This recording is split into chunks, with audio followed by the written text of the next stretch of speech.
من الشيطان الرجيم. بسم الله الرحمن الرحيم.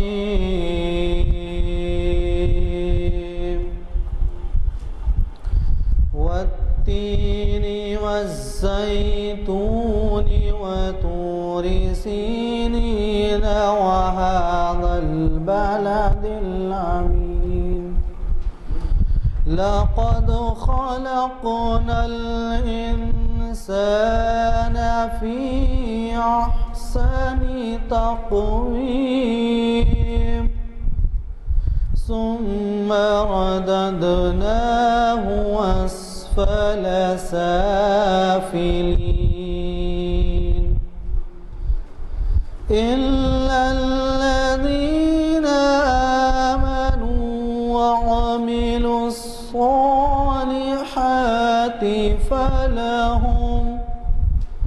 فلهم أجر غير ممنون.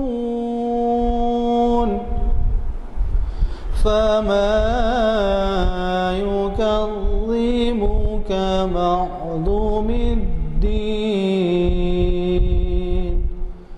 أليس الله بأحكم الحاكمين. حضرات، آپ کے سامنے اس وقت اعلامیہ نمبر 446 آپ کے ہاتھ میں ہے اور اس کا آخری آئٹم جناب سید امتیاز الدین صاحب کا خطاب اقبال اور نئی نسل کے عنوان سے ہو رہا ہے.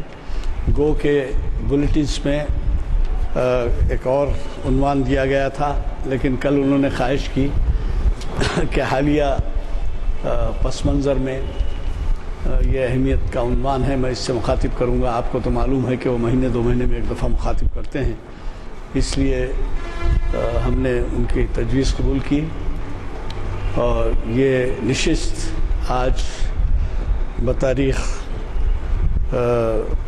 26 سپٹمبر 2012 عیسوی مطابق 9 ذی-القعدہ 1433 ہجری جامع مسجد عالیہ گن فاؤنڈری کے کانفرنس ہال میں منعقد ہو رہی ہے اور اس نشست کی ابتدا خوش الہام قاری محمد مرتضیٰ صاحب کی قرأت کلام پاک سے ہوا. اس کی ابتدا ہوئی اور خادم محفل غلام یزدانی کنوینر آپ سے مخاطب ہے. حضرات، آج کی جو نشست ہے وہ 681ویں نشست ہے. اللہ کا شکر ہے کہ آپ کے تعاون سے ہم اتنی محافل منعقد کر سکے. آج اگلے ہفتے کا بلیٹن بھی آپ کے ہاتھ میں ہے، اس کی تفصیل میں جانا پسند نہیں کروں گا کیونکہ وقت کم رہتا ہے. جن صاحب کو بھی نہ ملا ہو تو نہ صرف ایک بلکہ دو چار بھی فاضل مقرر کو خطاب کے لیے بلانے سے قبل ہمارے شہر کے مشہور آرکیٹیکٹ رؤوف صاحب کو سے استدعا کرتا ہوں کہ وہ کلام اقبال سے ہمیں نوازیں. مسافر ہر چیز راہی، ہر شے مسافر ہر چیز راہی.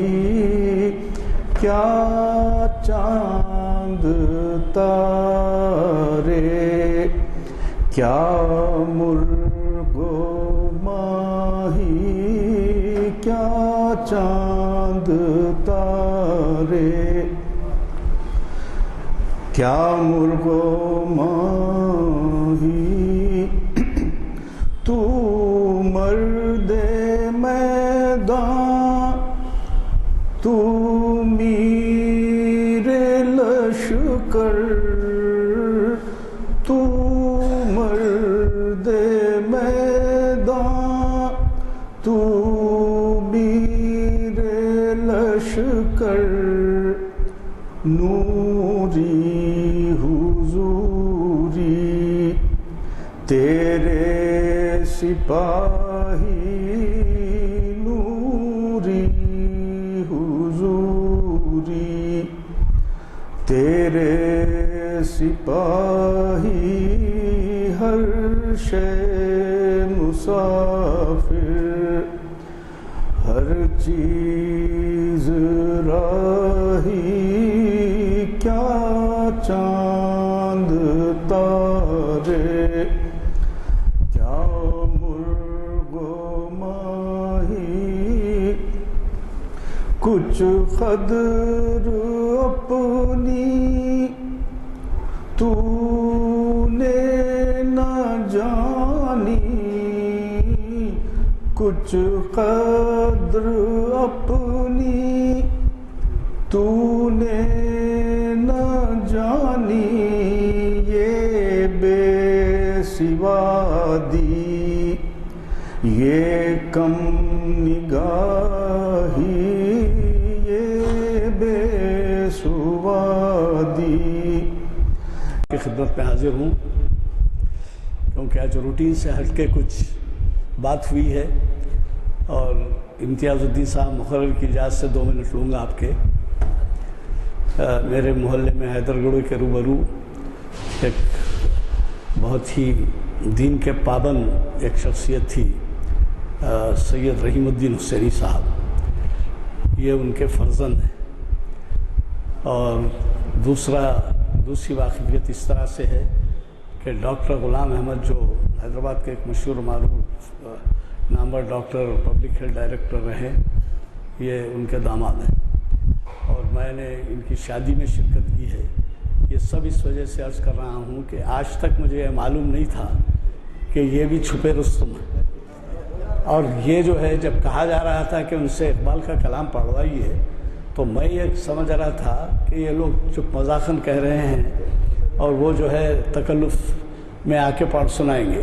لیکن آپ نے سنا کہ کتنا خوش الحان ان کا طرز تھا. اور میں یہ سب اس وجہ سے کہہ رہا ہوں کہ ہماری اقبال شناسی کے محافل کے جو مقاصد ہیں اس میں سے یہ بھی ہے کہ نوجوان نسل, میں ان کو نوجوان ہی سمجھتا ہوں, نوجوان نسل, حالانکہ شادی ہوئے 25 سال ہوئے جی شرکت کیا یاد نہیں ہے میرے کو شادی میں, تو میں نوجوان ہی سمجھتا ہوں. اور جس انداز سے انہوں نے پیش کیا آپ نے محسوس کیا ہوگا کہ وہ ایک نوجوان کے طرز سے ہی انہوں نے اقبال کا اتنا اہم کلام ہمیں سنایا. میں مشکور ہوں جن لوگوں نے بھی انہیں اس کے قدردانی کی اور اس طرح ترغیب دی کہ وہ ہمیں محسوس کریں. میں اب آج کے مقرر فاضل مقرر جناب سید امتیاز الدین صاحب, جن سے آپ واقف ہیں اور میں نے پہلے ہی عنوان کا اعلان کر دیا ہے, یہ ان کا خود کا دیا ہوا اعلان ہے, مجھے قوی توقع ہے کہ آپ حضرات اس سے استفادہ کریں گے. معزز سامعین, رؤوف صاحب دوسری دفعہ انہوں نے کلام اقبال سنا ہے. اصل میں کیا ہوا کہ اس سے پہلے انہوں نے خود خواہش کی تھی, لیکن جب شاید ایک قطع انہوں نے سنایا تھا تو آج میری خواہش ہوئی کہ انہی سے پورا کلام رکھا جائے. آج سے میں سمجھتا ہوں 2 سال پہلے, ہاں, یہ کچھ سے واقعات بھی انہوں نے سنا ہے کہ ایک مرتبہ لندن کی کسی محفل میں بھی مخدوم کا کلام وہ سنانا چاہتے تھے لیکن کسی بدذوق نے وہ بات آگے بڑھنے نہیں دی. تو آج مجھے اچانک خیال آیا کہ کیوں نہ رؤوف صاحب سے, ہاں, غلام یزدانی صاحب نے جب یہ محفل اقبال شناسی شروع کی, اس وقت تو خیر میں سروس میں تھا اور پابندی سے آ نہیں سکتا تھا, لیکن معلوم یہ ہوا ہے کہ بہت سے لوگوں کو یہ اعتراض ہوا کہ اقبال کو آپ مسجد میں لے آئے. وہ بات آئی گئی ہو گئی, لیکن دوسری بات جو ہے وہ ابھی تک کھٹکتی ہے, وہ یہ ہے کہ محفل اقبال شناسی میں شریک ہونے والوں کی تعداد میں سے بیشتر حضرات ایسے ہیں جن کی عمریں کم از کم 50 سے اوپر ہوتی ہیں اور نوجوانوں کا داخلہ اس میں کم ہے. حالانکہ انسینٹیو کے طور پہ ایک مرتبہ یہ تجویز بھی رکھی گئی تھی کہ کچھ 40 محافل اگر اٹینڈ کریں گے تو ایک سرٹیفکیٹ دیا جائے گا، لیکن پتہ نہیں اس کے بعد کیا ہوا۔ تو مجھے خیال آیا کہ یہ عنوان شاید بہتر رہے، اگرچہ کہ کچھ زیادہ اس میں عرض کرنا نہیں ہے، کہ اقبال اور نئی نسل۔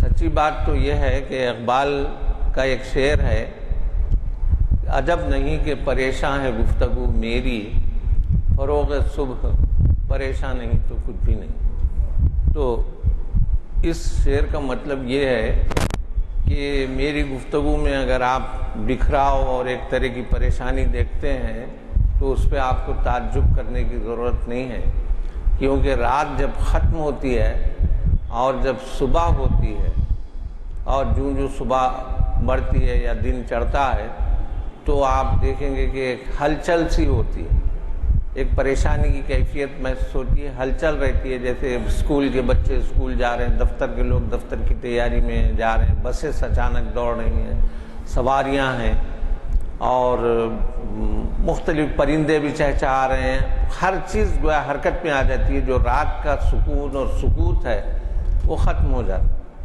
تو اقبال یہ کہتے ہیں کہ میں بھی اپنی قوم کو جگا رہا ہوں، اس لیے میری گفتگو میں بھی اگر آپ پریشانی محسوس کرتے ہیں تو اس میں تعجب کی بات نہیں ہے، کیونکہ جب صبح ہوتی ہے تو اگر ایسی صبح ہو جس میں کوئی ہلچل ہی نہ ہو، کوئی پریشانی کی کیفیت نہ ہو، تو وہ صبح نہیں ہوتی۔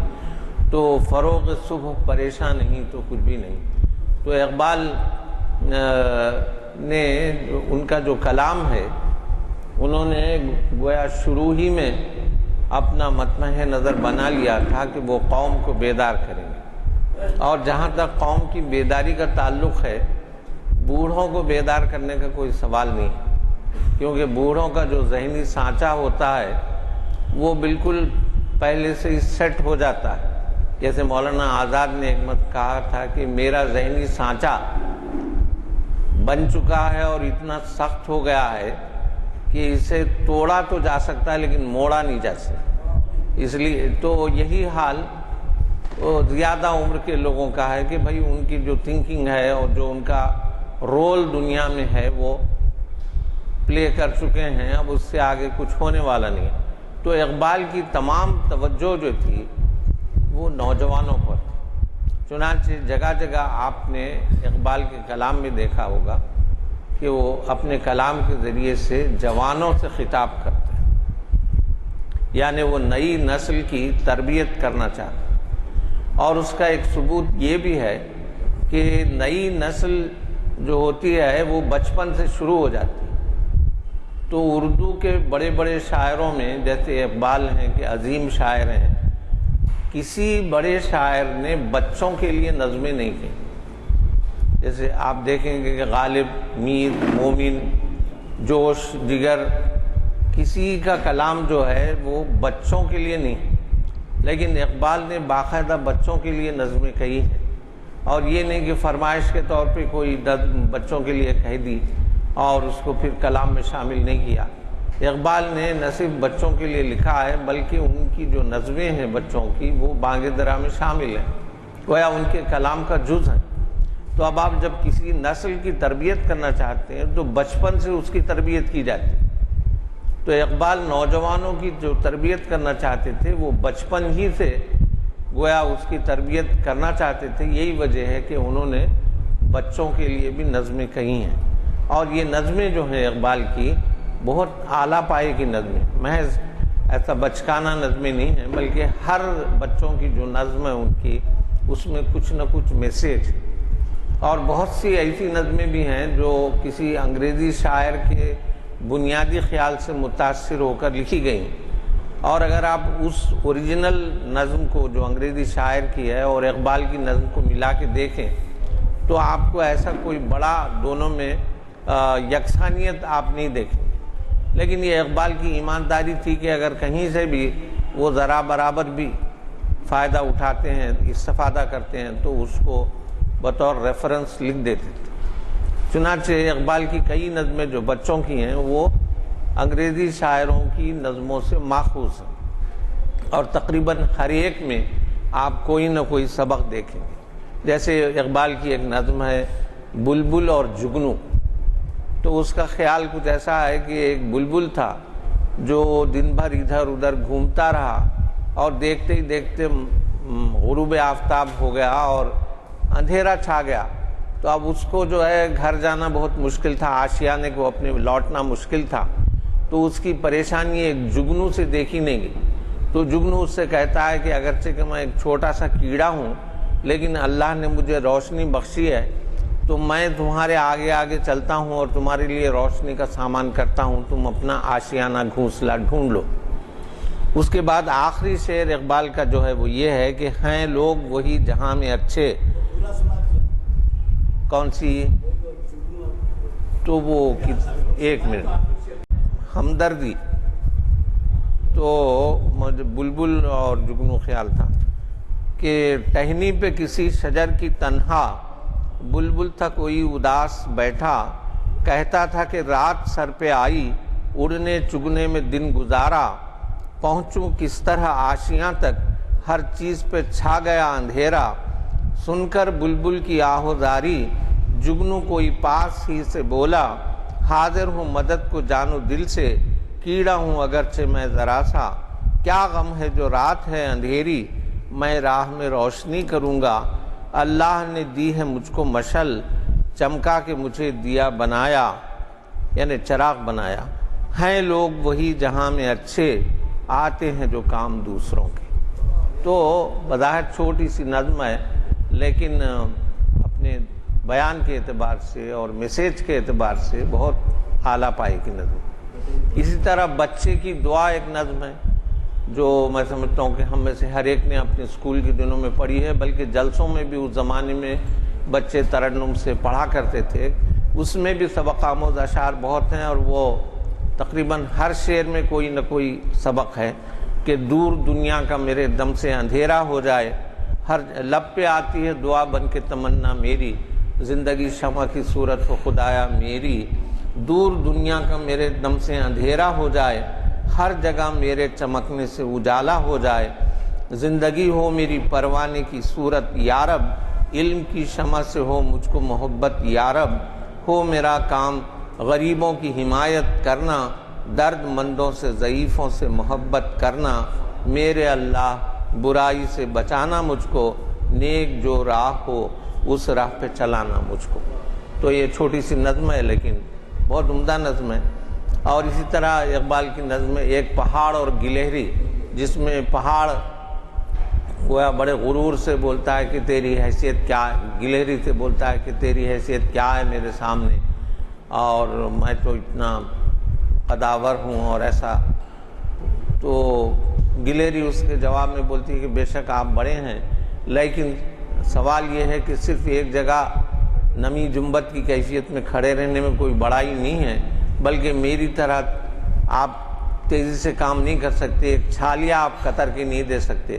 تو اس کا جو لیسن یا سبق جو اقبال نے نکالا ہے وہ یہ ہے کہ نہیں ہے چیز نکمی کوئی زمانے میں، کوئی برا نہیں قدرت کے کارخانے میں. تو اقبال گویا جیسا کہ میں نے عرض کیا کہ نوجوانوں کی اصلاح کرنے سے پہلے وہ نوجوان جو اس وقت بچے تھے تو ان بچوں کی تربیت انہوں نے پہلے شروع کی. گویا پھر اس کے بعد یہی بچے جوان ہوں گے، پھر اقبال کا کلام پڑھیں گے اور اس میں جوانوں کے لیے میسیج ہوگی. تو ایک پلانڈ ایفرٹ گویا ایک بڑے شاعر کی رہی ہے کہ انہوں نے پہلے بچوں کے لیے نظمیں کہیں، پھر آگے کا ان کا جو کلام ہے وہ جوانوں کے لیے. تو اردو شاعری میں صرف اسماعیل میر تھی ایسے شاعر تھے جنہوں نے بچوں کے لیے لکھا اور بہت اچھا لکھا. مولانا حالی کی بھی نظمیں ہیں، جیسا ایک نظم تھی وہ جھٹ پٹے کے وقت گھر سے ایک مٹی کا دیا، ایک بڑھیا نے سرے راہ لا کے روشن کر دیا، تاکہ راہگیر اور پردیسی کہیں ٹھوکر نہ کھائیں، راہ سے آساں گزر جائے ہر ایک چھوٹا بڑا، دہر میں کیا خوشنما. یعنی وہ ایک بوڑھی عورت کے ایک چھوٹے سے دیے کو حالی نے جو کمپیئر کیا ہے، جو لائٹ ہاؤسز ہوتے ہیں سمندر کے کنارے جس سے جہازوں کو روشنی ملتی ہے اور ہدایت ملتی ہے، تو یہ لکھتے ہیں کہ دہر میں کیا خوشنما وہ نور کے مینار ہیں، روشنی سے جن کی ملاحوں کے بیڑے پار ہیں. تو خیر اسماعیل میرتی نے تو بچوں کے لیے لکھا، مولانا حالی نے بھی کچھ لکھا، لیکن اقبال نے مستقل کلام، میں سمجھتا ہوں 6-7 نظمیں اقبال کی ایسی ہیں جو بچوں کے لیے ہیں،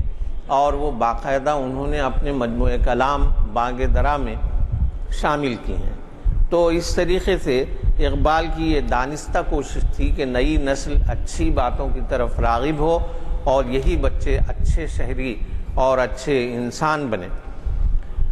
تو اس طرح اقبال کی ایک اور نظم ہے خطاب بجوانان اسلام. میں سمجھتا ہوں کہ نوجوانوں سے خطاب کرتے ہوئے جو اقبال کی اولین نظموں میں سے ایک نظم یہ ہے خطاب بجوانان اسلام. تو اس میں بہت ہی عمدہ نظم ہے. اقبال یہ کہتے ہیں کہ گویا نوجوانوں کو غیرت دلاتے ہیں. آبا کے معنی اینسسٹرز، آبا و اجداد جیسا بولتے ہیں اینسسٹرز. تو نوجوانوں سے وہ کہتے ہیں کہ تجھے آبا سے اپنے کوئی نسبت ہو نہیں سکتی کہ تو گفتار وہ کردار تو ثابت وہ سیارہ. یعنی تم خالی باتوں کے ہیں اور ان کا تو اصل میں کردار تھا، اور تم ایک جگہ ٹھہرے ہوئے ہیں اور وہ گھومتے پھرتے تھے اور گویا ان میں ڈائنامزم تھا. گنوا دی ہم نے جو اسلاف سے میراث پائی تھی، ثریا سے زمین پر آسمان نے ہم کو دے مارا. اور اس کے بعد اقبال یہ کہتے ہیں کہ اگرچہ کہ مسلمانوں سے گویا حکومت چھین لی گئی ہے اور تخت و تاج ان کے پاس رہا نہیں، لیکن اس کی کوئی اہمیت نہیں. حکومت چلی گئی چلی جائے، لیکن اصل چیز کیا ہے کہ تم نے آبا و اجداد کی جو میراث تھی، جو علم کی میراث تھی، اسے بھی کھو دیا. حکومت کا تو کیا رونا کہ وہ ایک عارضی شے تھی، نہیں دنیا کے آئین مسلم. علم اپنے آبا کی جو دیکھیں ان کو یورپ میں تو دل ہوتا ہے سی پارا. سی پارا، سی بولتے ہیں فارسی میں 30 کو، 30 کو. اسی لیے جو قرآن شریف کو بھی 30 پاروں میں تقسیم کیا گیا، تو اس کو بولتے ہیں سی پارا، یعنی 30 پارے. تو اب اقبال یہاں پر یہ بتانا چاہتے ہیں کہ جو ارلی مسلم سائنٹسٹ تھے، انہوں نے تو ہوائی جہاز بھی ایجاد کیا آج سے کوئی 400-450 سال پہلے، اگرچہ کہ وہ چند گز کی دوری پہ اڑا. ایون رائٹ برادرز کا بھی چند گز کی دوری پہ اڑا تھا. اور کئی ایسی چیزیں ہیں. طب میں مسلمانوں کا جو کنٹریبیوشن ہے، ریاضی میں جو کنٹریبیوشن ہے، یہ تمام چیزیں جو تھیں وہ اسلام کے ابتدائی 100-200 سال میں بہت عروج پذیر ہوئیں. اور لیکن اسپین کو جب زوال ہوا تو یہ ساری چیزیں گویا ایک لحاظ سے ختم ہو گئیں. اور ہماری جو کتابیں ہیں، جو ہمارے بڑے بڑے سائنٹسٹ کا جو کام تھا، اس سے یورپ کے لوگوں نے فائدہ اٹھایا. ورنہ یورپ میں اتنی علمیت نہیں پہنچی تھی، سائنس کی ایسی ترقی نہیں تھی. یہ کہتے ہیں کہ وہ ہماری جو بزرگوں کی جو کتابیں تھیں، ہم ان کو یورپ میں دیکھتے ہیں کہ اس سے کیسا کیسا فائدہ یہ لوگ اٹھا رہے ہیں، تو اس وقت ہماری آنکھوں میں آنسو آ جاتے ہیں کہ مگر وہ علم کے موتی کتابیں اپنے آبا کی جو دیکھیں ان کو یورپ میں تو دل ہوتا ہے سی پارا کہ اس کے ٹکڑے ٹکڑے ہو جاتے ہیں. اس کے بعد اقبال نے فارسی کے مشہور شاعر غنی کاشمیری کا ایک فارسی شعر لکھا ہے اس کی گویا توضیح میں. وہ شعر ہے کہ غنی روز سیاہ پیر کنا را تماشا کن کہ نور دیدہ اش روشن کند چشم زلیخا را. تو غنی تو شاعر کا نام ہے کہ یہ غنی شاعر یہ کہتا ہے کہ یہ کیسا بلیک ڈے ہے، کیسا سیاہ دن ہے. کس پر؟ یعقوب علیہ السلام پر. پیر کنا وہ مقام ہے جہاں پر یعقوب علیہ السلام رہتے تھے. کنا تو پیر کنا مطلب یعقوب علیہ السلام. تو یہ کیسا سیاہ دن ہے یعقوب علیہ السلام پر. وہ دیکھنے کی چیز ہے کہ ان کی آنکھوں کا جو نور تھا کہ نور دیدہ اش مانے اس کی آنکھوں کا نور جو ہے زلیخا کی آنکھوں کو روشن کر رہا ہے. یعنی وہ خود تو تڑپ کے نابینا ہو گئے. یعقوب علیہ السلام اپنے بیٹے کے غم میں نابینا ہو گئے تھے. تو اور ادھر یوسف علیہ السلام جب مصر میں گئے تو ان کو بہت عزت ان کی بھی ہاتھوں ہاتھ لیا گیا اور بہت ان کی قدر و منزلت ہوئی. تو شاعر یہ کہتا ہے کہ یہ یعقوب علیہ السلام پر کیسا سیاہ دن ہے کہ ان کی آنکھوں کا نور جو ہے وہ زلیخا کو روشن کر رہا ہے اور خود ان پر جو ہے سیاہی اور نابینا ہو گئے. تو اسی طرح مسلمانوں کا بھی حال ہے کہ وہ ان کی جو علمی کتابیں تھیں ان سے یورپ فائدہ اٹھا رہا ہے لیکن خود مسلمانوں کے پاس اب کچھ نہیں ہے. تو اس طرح وہ جوانان ملت کو غیرت دلاتے ہیں کہ تمہارا کام ہے کہ اپنے آبا کی میراث کو اثر نو گویا بازیافت اس کی کرو اور اس کے اندر ترقی کرو. اسی طرح مغربی طرز تعلیم پر بھی اقبال کی نظم ہے کہ خوش تو ہیں ہم بھی جوانوں کی ترقی سے مگر لب خنداں سے نکل جاتی ہے فریاد بھی ساتھ. ہم سمجھتے تھے کہ لائے گی فراغت تعلیم کیا خبر تھی کہ چلا آئے گا الہاد بھی ساتھ. یعنی ابتدا میں 20th سینچری کے شروع میں یا 19th سینچری کے آخر میں بہت سے لوگ جو لندن وغیرہ گئے تھے تو وہاں سے یا تو میم سے شادی کر کے آ گئے یا بہرحال ان کا جو مذہب کے تعلق سے رجحان تھا وہ بہت ہی ڈاواں ڈول ہو گیا اور الہاد یعنی ایتھیزم کی طرف اور مذہب بیداری کی طرف وہ چلے گئے. تو اقبال یہ کہتے ہیں کہ ایسی تعلیم سے کیا حاصل جس سے جو ہے مسلمانوں میں مذہب سے بیداری پیدا ہو. یہ اس کے ساتھ ساتھ انہوں نے ایک نظم لکھی تھی عبد القادر کے نام. سر شیخ عبد القادر اقبال کے بڑے دوست تھے اور بانگ درا کا دیباچہ بھی سر شیخ عبد القادر کا ہے. تو اس میں بھی اقبال نے کہا کہ ہم کو بحیثیت جوان مل کے اس قوم کی خدمت کرنا چاہیے. تو اس نظم کا ایک شعر ہے کہ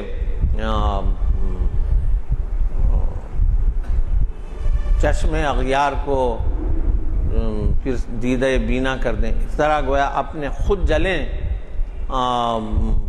بس میں ایک سیکنڈ میں آپ کو وہ شعر سناتا ہوں جو بہت عمدہ ہے اقبال کا. سر عبد القادر کے نام جو ان کی نظم ہے.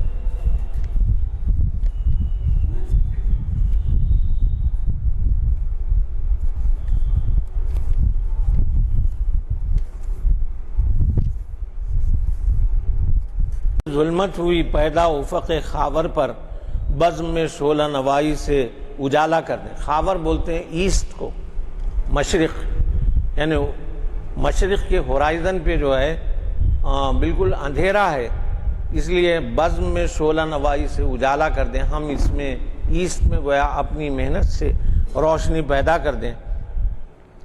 جلوہ یوسف گمگشتہ دکھا کر ان کو تپش آمادہ طرز خون زلیخا کر دیں. اس چمن کو سبق آئین نمو کا دے کر قطرہ شبنم بے مایا کو دریا کر دیں.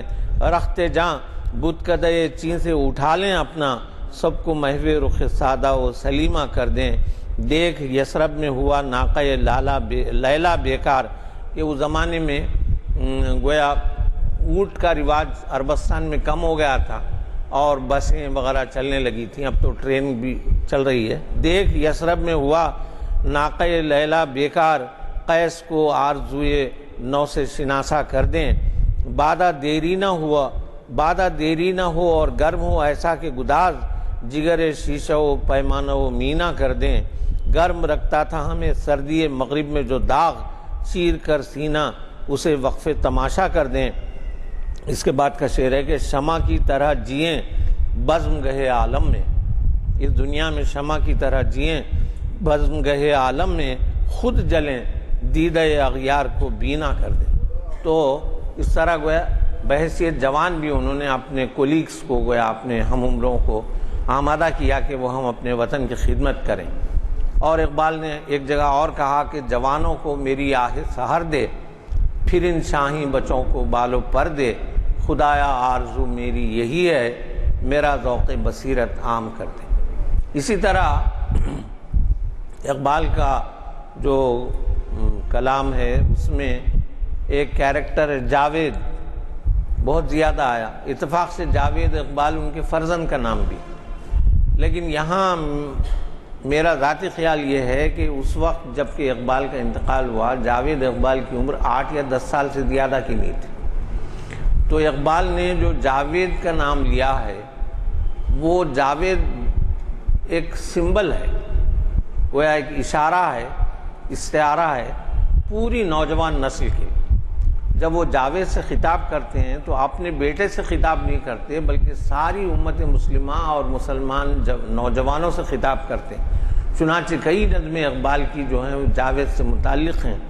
اور ایک جگہ وہ کہتے ہیں وہ جاوید میں ایک مثالی نوجوان دیکھتے ہیں، اور ان کی جو دعا ہے اس میں خاص بات یہ ہے کہ آپ دیکھیں گے کہ انسان کی کہ کیریکٹر کا امتحان اس کی جوانی میں ہوتا ہے. بڑھاپے میں تو ہر شخص نیک بنی جاتا ہے کیونکہ اس وقت اور کچھ کرنے دھرنے کے لیے رہتا نہیں ہے، تو از خود یا تو موت کا خوف ہو یا اعضاء کی کمزوری ہو جوان کوئی بھی بن جاتا ہے. لیکن جوانی میں شریف رہنا، چنانچہ جو سوالات آخرت میں کیے جائیں گے اس میں ایک سوال یہ بھی ہے کہ جوانی ملی تھی تو اس کو کس طرح کاٹا. تو اقبال اس بارے میں لکھتے ہیں کہ ہوئی نہ، اپنے بیٹے سے جاوید سے مخاطب ہیں، ہوئی نہ زاغ میں پیدا بلند پروازی. زاغ بولتے ہیں کوے کو. تو اقبال اپنے بیٹے سے کہتے ہیں کہ بری صحبت سے بچو. ہوئی نہ زاغ میں پیدا بلند پروازی، خراب کر گئی شاہی بچے کو صحبت داغ. یعنی جو شاہی جو ہے اس کو اگر کوے کی صحبت ملے گی تو وہ بھی کم پرواز کرے گا، کم بلندی تک جائے گا. حیا نہیں ہے زمانے کی آنکھ میں باقی، کہ دنیا کی آنکھ میں شرم نہیں باقی نہیں ہے، پانی مر گیا ہے آنکھ کا. حیا نہیں ہے زمانے کی آنکھ میں باقی، خدا کرے کہ جوانی رہے تیری بے داغ. تو اس طرح اقبال نے اپنے بیٹے کو دعا دی ہے. اسی طرح جیسا کہ وہ مشہور واقعہ ہے کہ میں اس سے پہلے بھی کہہ چکا ہوں کہ جب اقبال راؤنڈ ٹیبل کانفرنس میں انگلینڈ گئے تھے تو جاوید اقبال بچے تھے. انہوں نے اپنے باپ کو یعنی اقبال کو خط لکھا کہ آتے ہوئے میرے لیے گراموفون لائیے. تو اقبال نے گراموفون تو خریدا نہیں، لائے بھی نہیں، لیکن ایک نظم اپنے بچے کو لکھی جس میں یہ لکھا کہ جو ہے تم غیر ملکی چیزیں ان کے پیچھے مت پڑو بلکہ خود اپنے ملک میں ہر چیز بنانے کی کوشش کرو. تو جو نظم اقبال کی ہے وہ میں آپ کو سناتا ہوں کہ دیار شوق میں، دیار عشق میں اپنا مقام پیدا کر، دیار عشق میں اپنا مقام پیدا کر، نیا زمانہ نئے صبح و شام پیدا کر. جی دیار کے معنی وہ جگہ، وہ شہر یا وہ حصہ جہاں آپ رہتے ہیں. دیار عشق میں اپنا، تو دیار عشق میں اپنا مقام. عشق جو ہے اقبال کا عشق حقیقی ہے کہ وہ گویا اللہ کے سلطنت میں، ہر چیز اللہ کی سلطنت ہے، تو اس میں اپنا مقام تم پیدا کرو اپنی عبادت سے. نیا زمانہ نئے صبح و شام پیدا کر، خدا اگر دل فطرت شناس دے تجھ کو، سکوت لالو و گل سے کلام پیدا کر. اب یہ وہ گراموفون کی فرمائش کا جواب ہے کہ اٹھانا شیشہ گرانے فرنگ کے احسان، یعنی جو ویسٹرن مینوفیکچررز ہیں ان کا احسان مت اٹھاؤ. اٹھانا شیشہ گرانے فرنگ کے احسان، سفال ہند سے یعنی مٹی، ہندوستان کی مٹی سے، سفال ہند سے مینا و جام پیدا کر. اور اس کے بعد یہ ہے کہ میں شاخ تاک ہوں، تاک بولتے ہیں انگور کو، میں شاخ تاک ہوں، میں انگور کی شاخ ہوں. میری غزل ہے میرا ثمر، کہ میری جو پوئٹری ہے، میری جو میسیج ہے وہی میرا پھل ہے. میرے ثمر سے میں لالا فام پیدا کر، یعنی اس کلام کو پڑھ کر تم اس میں سے وہ نقطے نکالو جس سے وہ گویا شراب پیدا ہو جو ساری دنیا کے لیے ہدایت کا ذریعہ بنے. اس کے بعد آخری شعر ہے کہ میرا طریق امیری نہیں فقیری ہے، خودی نہ بیچ غریبی میں نام پیدا کر. اور اسی طرح اقبال کی ایک اور نظم ہے ایک نوجوان کے نام کہ تیرے صوفے ہیں افرنگی، تیرے قالین ایرانی، لہو مجھ کو رلاتی ہے جوانوں کی تناسانی. تناسانی یعنی آرام پسندی، تیرے صوفے ہیں افرنگی، فارن صوفے ہیں امپورٹڈ، اور تیرے قالین ایرانی، لہو مجھ کو رلاتی ہے جوانوں کی تناسانی، امارت کیا شکوہ خسروی بھی ہو تو کیا حاصل، نہ زور حیدری تجھ میں نہ استغناء سلمانی۔ حیدر حضرت علی کرم اللہ وجہہ کو بولتے ہیں، آپ کا لقب ہے، اور سلمانی یہ حضرت سلمان فارسی کے بارے میں ہے کہ جو حضور کے صحابیوں میں تھے اور بہت عالم آدمی تھے، ایران فارسی سے واقف تھے اور کئی زبانوں سے واقف تھے، تو حضور صلی اللہ علیہ وسلم نے ان کو اپنے پاس بحیثیت استاد کے اس طرح رکھا تھا کہ صحابہ کو کہیں باہر بھیجتے تھے سفارت پر تو اس ملک کی زبان یہ ان کو سکھا دیتے تھے۔ اور ایک جگہ حضرت سلمان کے بارے میں حضور کا ارشاد ہے کہ اگر دین ثریا کی بلندی پر بھی چلے جائے تو یہ لوگ اس کو واپس لے آئیں گے۔ تو اس طرح سلمان فارسی کا بھی بہت مقام ہے، لیکن وہ بالکل بے نیاز آدمی تھے۔ تو اور حضرت علی کرم اللہ وجہہ کا جو طاقت ہے اور آپ کے جو کارنامے ہیں تو ہماری تاریخ کا سنہری باب ہے، اسلام کی تاریخ کا۔ تو یہ اقبال یہ کہتے ہیں کہ امارت کیا شکوہ خسروی ہو بھی تو کیا حاصل، نہ زور حیدری تجھ میں نہ استغناء سلمانی، نہ ڈھونڈ اس چیز کو تہذیب حاضر کی تجلی میں کہ پایا میں نے استغنا میں معراج مسلمانی۔ استغنا بولتے ہیں بے نیازی، تو جب تک انسان کے اندر بے نیازی نہ ہو وہ اوپر نہیں آ سکتا، دنیا کا لالچ وغیرہ نہ ہو۔ تو اقبال یہ کہتے ہیں کہ خود میں نے بھی بے نیازی سے بہت کچھ پایا، عقابی روح جب بیدار ہوتی ہے جوانوں میں نظر آتی ہے اس کو اپنی منزل آسمانوں میں، نہ ہو نومیدی زوال علم و عرفاں ہے۔ کہ قرآن شریف کی آیت بھی ہے سورہ یوسف کی جس میں کہا گیا ہے کہ نا امیدی کفر ہے، لا ییأسوا من روح اللہ، کہ اللہ کی رحمت سے مایوس مت ہو۔ یعنی ہوتا یہ ہے کہ یوسف علیہ السلام کے بھائی مصر جاتے ہیں، ادھر قحط پڑا ہوا ہے کنا میں، تو مصر سے غلہ لے کے آتے ہیں، اور پھر یوسف علیہ السلام غلے کے تھیلے میں بھائیوں کی مالی حالت، باپ کی مالی حالت پیش نظر تھی، تو جو پیسے وہ لوگ لائے تھے اس کو بھی اسی تھیلے میں غلے کے رکھ دیتے ہیں۔ تو وہ لوگ جب باپ کے پاس لے جاتے ہیں کہ دیکھو یہ غلہ آیا، اس میں پیسے بھی پڑے ہوئے ہیں، یہ کیسے غنی ہے، یہ کہ ہمارا پیسے بھی واپس کر دیے۔ تو پھر اس کے بعد یعقوب علیہ السلام بولتے ہیں کہ میرے بیٹو جاؤ یوسف کو ڈھونڈو۔ تو ان کے بچے بولتے ہیں کہ آپ بڑھاپے کی وجہ سے دیوانے ہو گئے، یوسف کو گم ہوئے زمانہ ہو گیا، پتہ نہیں اس کو بھیڑیا کھا گیا، پتہ نہیں اس کو کیا ہوا، بک گیا، آپ بار بار یہی کہتے ہیں۔ تو اس وقت قرآن شریف کی آیت ہے کہ لا ییأسوا من روح اللہ، یعنی حضرت یعقوب علیہ السلام ان سے کہتے ہیں کہ میرے بیٹو اللہ کی رحمت سے مایوس مت ہو۔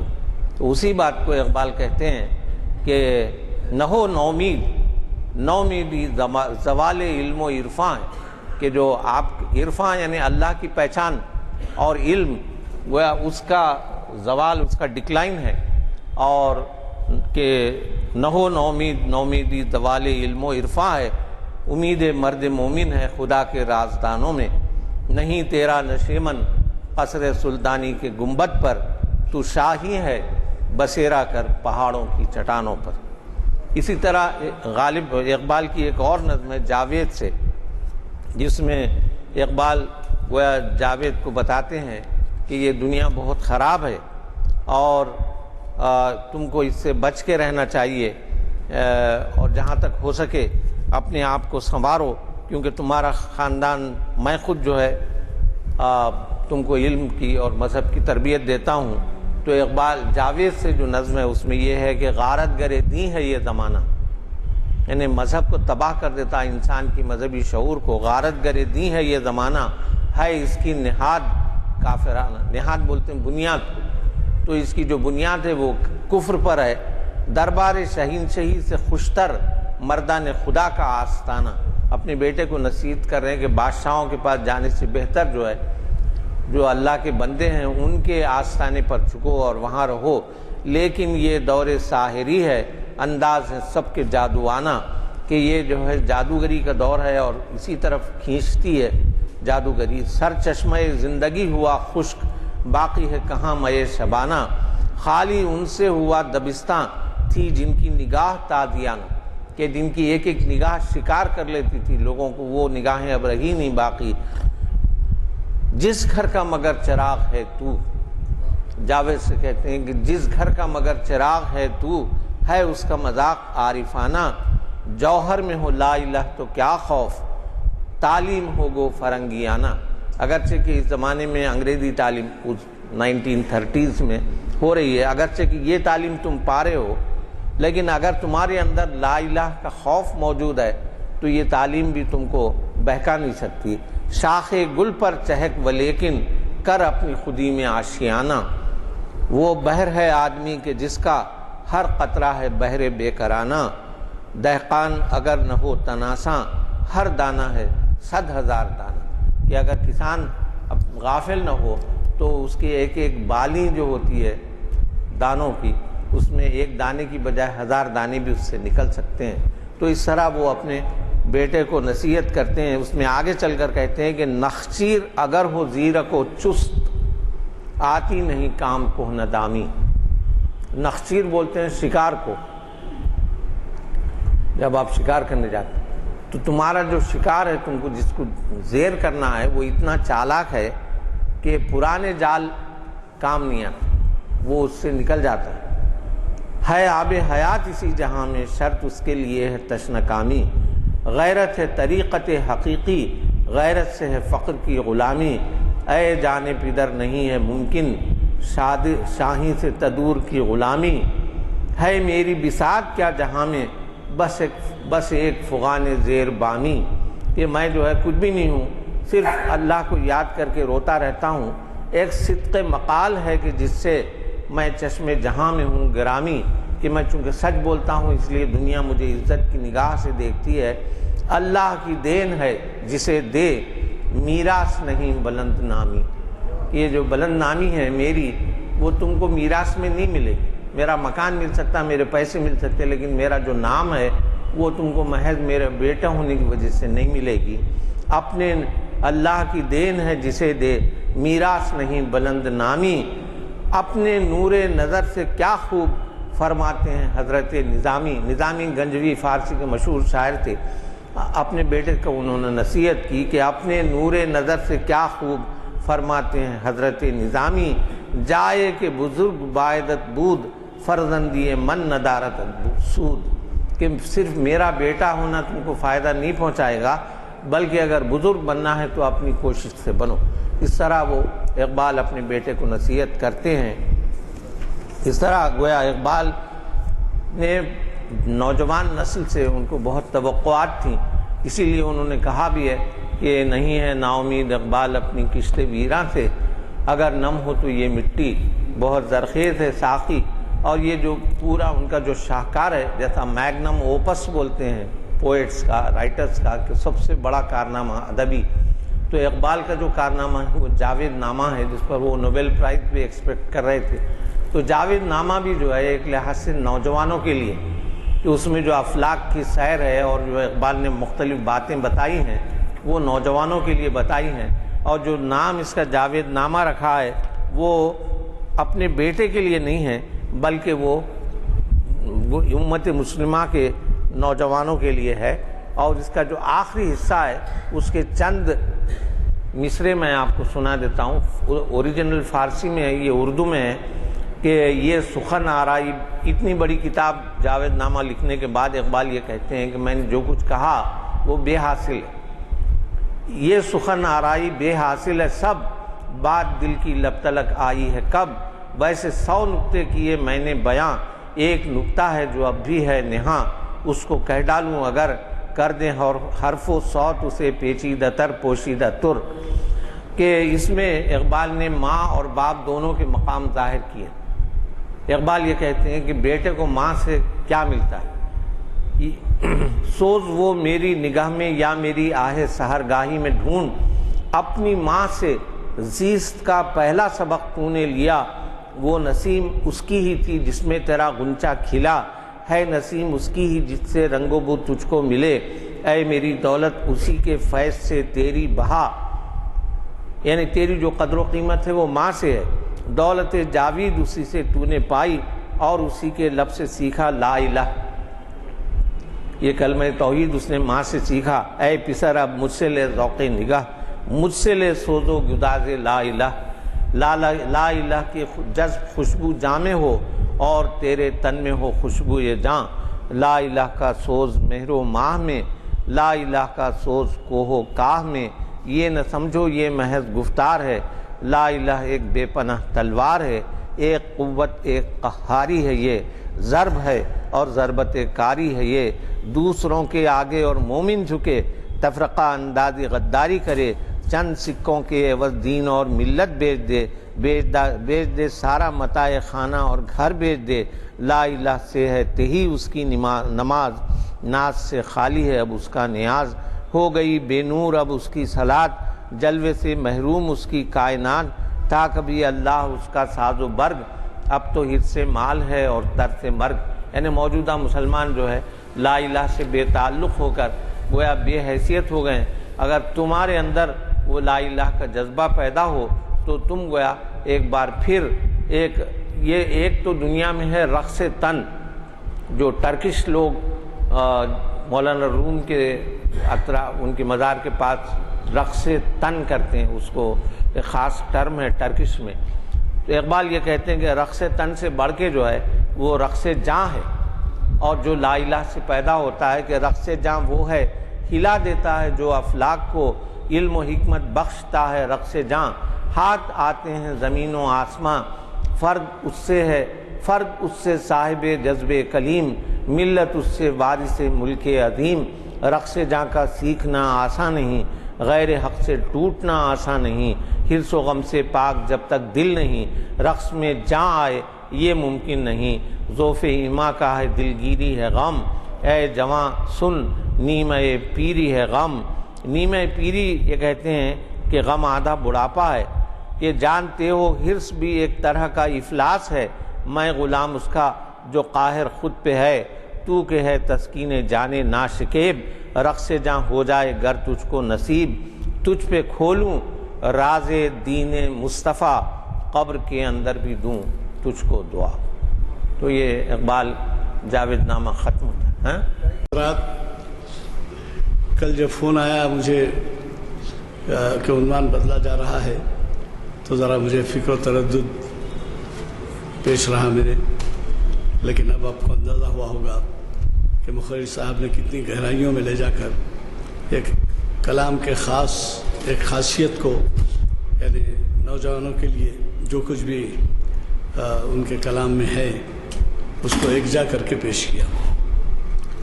یہ بڑی خوشی کی بات ہے کہ ہمارے مقررین بڑی ہی تیاری کے ساتھ آتے ہیں۔ آپ نے محسوس کیا ہوگا کہ جو باتیں کہی گئی نہ اس میں کوئی فلسفہ ہے نہ کوئی ایسی باتیں ہیں، کچھ نہیں، سیدھی سادی بات ہے، اور وہ دعوت عمل ہے، اور دعوت عمل کے لیے انہوں نے ہمیں جن گہرائیوں میں وہ لے گئے وہ ہماری رہنمائی کے لیے بہت کافی ہے۔ آپ نے جو مطالعہ کا ان کا کہ وسعت دیکھی کہ نہ صرف یہ کہ وہ کلام پہ حاوی رہے بلکہ بیرونی شعراء سے بھی جو کچھ اخذ کیا گیا ہے اس کے بارے میں بھی انہوں نے آپ سے ذکر کیا۔ بہرحال ہم مشکور ہیں کہ ہمارے مقررین اس قسم کی گہرائیوں میں ہمیں لے جاتے ہیں، اور آج کے دور میں جب کہ اتنی بے اعتنائی برتی جاتی ہے ایسے اہم کلام سے، اور اس میں کوئی اب ایک ہی چیز دیکھ لیجئے، جیسے میں بتاتا ہوں کہ جب انہوں نے کہا کہ سفال ہند سے مینا و جہاں پیدا کر، مٹی بھارت کی دیش کی ہند کی مٹی سے آپ اپنا برتن پیدا کیجئے، تو مطلب یہ ہے کہ کپڑا اپنا ہر چیز جو کچھ بھی ہو یہاں۔ لیکن آج ہم دیکھتے ہیں کہ جب بھی کوئی جاتے ہیں کسی جگہ، مڈل ایسٹ ہو، انگلینڈ ہو، یہ ہو کیا ہے، تو پھر ہر چیز وہاں سے آتی ہے، حتیٰ کہ فرنیچر یہاں آ رہا ہے تو وہاں سے آ رہا ہے۔ حالانکہ ہمارے پاس ایسے ایسے سورسز موجود ہیں، ایسی لکڑیاں موجود ہیں کہ جو دنیا بھر میں مانی جاتی ہیں، تو لیکن ہے کہ ہمارے شوق یہ ہے نوجوانوں میں کہ بیرونی جب شے آتی ہے تو دیکھو میرے پاس یہ ہے، میرے پاس یہ ہے۔ افسوس کی بات کچھ نہیں کر سکتے کہ اس زمانے میں انہوں نے جو کہا اس کی ہم جو نفی کر رہے ہیں اس کا حال یہ ہے۔ تو بہرحال میں دعا کی گزارش کرتا ہوں ہمارے آج کے مخرج صاحب سے، اور آپ سے گزارش کرتا ہوں کہ ہفتے کے دن کا تو پروگرام ہمارا بند رہے گا، کیونکہ جمعرات جمعہ کو تو کوئی پروگرام یہاں نہیں رہتا، ہفتے کا پروگرام نہیں رہے گا، اور اتوار کے دن تو درس ہے، پیر کے دن البتہ جو بھی ہماری محفل ہے اس میں آپ ضرور شرکت فرمائیں۔ جن صاحب کو بھی آج کے اعلامیہ نہ ملے ہوں وہ اعلامیہ دیتے جائیں۔ الحمدللہ رب العالمین، اللہم صلی علی سیدنا مولانا محمد وعلی آل سیدنا مولانا محمد وبارک وسلم۔ ربنا آتنا فی الدنیا حسنۃ وفی الآخرۃ حسنۃ وقنا عذاب النار۔ ربنا اغفر لی ولوالدی وللمؤمنین یوم یقوم الحساب۔ وصلی اللہ تعالی علی خیر خلقہ سیدنا و مولانا شفیعنا و نبینا و حبیبنا محمد و آلہ و اصحابہ و ازواجہ و ذریاتہ و اہل بیتہ اجمعین